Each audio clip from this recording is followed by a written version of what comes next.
Assalamualaikum warahmatullahi wabarakatuh. Ya, jadi untuk membeli e-Metrai silakan teman-teman masuk ke website stripmetrai.co.id. Jadi ini disupport oleh DJP atau Dirjen Pajak dan Perusahaan Percetakan Uang Republik Indonesia ya. Jadi tagline-nya simplifikasi pembuahan materai pada sistem elektronik ya. Coba kita lihat sedikit mengenai about-nya, mengenai e-Metrai ini.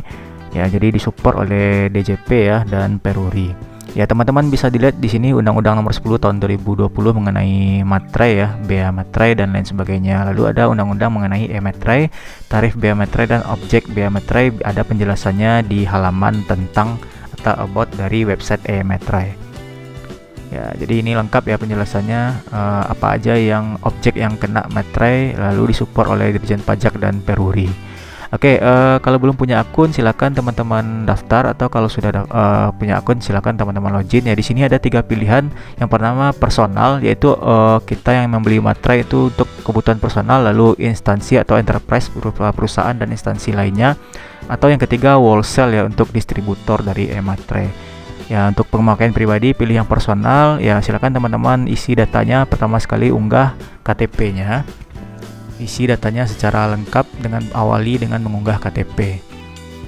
Ya, untuk pengunggahan KTP ini membutuhkan waktu minimal 30 detik sampai 1 menit ya. Ya, jadi silakan teman-teman cari file KTP-nya dan silakan isi data lengkapnya mulai dari nomor NIK-nya, NPWP, nama lengkap, email dan lain sebagainya. Lalu silakan cek emailnya, lalu nanti ada pesan masuk ke email, lalu pilih verifikasi akun ya. Jadi berfungsi untuk verifikasi. Setelah berhasil, teman-teman silakan login pakai username, pakai email dan password yang dibuat di pendaftaran akun tadi. Kalau sudah login, itu akan masuk ke dashboardnya, ke beranda.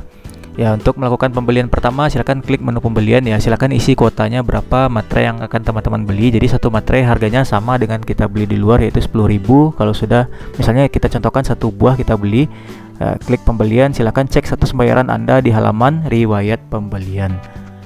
Oke, kita akan coba cek di halaman riwayat pembelian ya. Jadi kita sudah beli 1 buah materai. Oke, ini dia untuk pembayarannya, informasi pemesanannya mulai dari nomor transaksi, lalu nominalnya.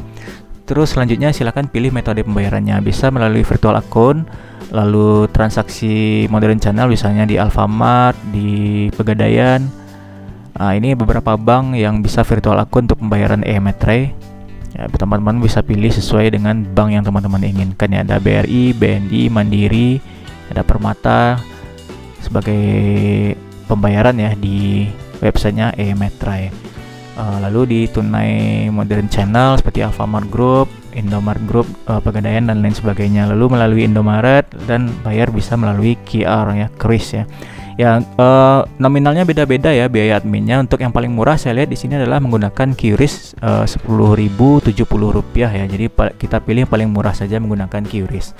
Kalau sudah kita pilih QRIS, klik bayar, nanti akan muncul QRIS-nya. Silakan teman-teman bayar melalui M-Banking misalnya dengan cara men-scan kode QR QRIS-nya tersebut. Kalau sudah berhasil melakukan pembayaran, nanti selanjutnya kita akan melakukan pembubuhan e-Metrai di dokumen milik kita.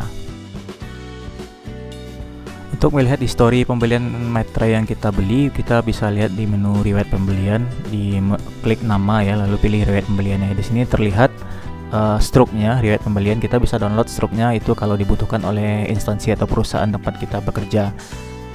Oke, sekarang kita coba bubuhkan e-Metrainya pada dokumen kita. Jadi ini ada beberapa langkah. Yang pertama, kita upload dokumennya, pastikan dalam bentuk PDF. Yang kedua, pilih lokasi di mana penempatan e-Metrainya, lalu isi PIN untuk verifikasi, lalu bubuhkan dan download hasil pembubuhan e-Metrainya. Itu filenya nanti juga dalam bentuk PDF ya. Di bawah ini ada isian tanggal dokumen dan nomor dokumen. Jadi jika dokumennya mempunyai tanggal yang harus diisi wajib, atau nomor dokumen yang juga ada dan harus diisi wajib, silakan teman-teman isi. Jika tidak, tetap bisa dibubuhkan materai dengan cara kosongkan saja tanggal dokumennya kalau tidak perlu, dan nomor dokumennya juga tidak perlu, silahkan dikosongkan. Oke, kalau sudah, teman-teman selanjutnya pilih tipe dari dokumennya. Kalau sudah juga silakan klik dokumennya, pilih ya dalam bentuk PDF, silakan diupload ke websitenya eMetre. Jadi ada beberapa tipe dokumen yang bisa dipilih. Kalau tidak ada di sini, silakan pilih aja surat lainnya ya di tipe dokumen yang di paling bawah ini. Ya, sekarang kita coba seret atau upload file yang ada di komputer kita, dokumennya yang akan kita bubuhkan eMetre tadi. Ya, silakan teman-teman cari dokumennya. Ya, silakan teman-teman pilih di halaman mana eMetre ini akan dibubuhkan. Misalnya di sini saya contohkan di halaman lembar pengesahan, itu di halaman 2. Jadi tinggal pilih next saja untuk ke halaman 2. Ya, posisikan misalnya di bagian tanda tangan, di atas nama orang yang akan menandatangani.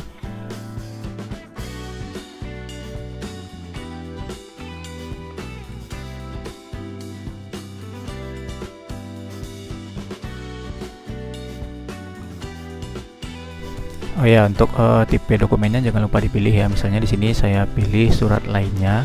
Ya, teman-teman silakan sesuaikan, jika ada pilihan di situ ya silakan pilih salah satu, atau kalau tidak silakan pilih surat lainnya. Kalau sudah kita pilih bubuhkan eMetre, lalu apakah kamu ingin membubuhkan eMetre? Ya, di sini kita diminta untuk membuat PIN ya. Jadi PIN ini akan digunakan untuk setiap kita transaksi untuk pembubuhan eMetre nantinya. Kalau sudah, nanti akan dibuatkan nomor seri. Kalau udah selesai, nanti silahkan unduh dokumennya dalam bentuk PDF. Oke, sekian saja, semoga bermanfaat. Jangan lupa like, komen, dan subscribe. Jika ada kritik dan saran, silakan tinggalkan di kolom komentar. Assalamualaikum warahmatullahi wabarakatuh.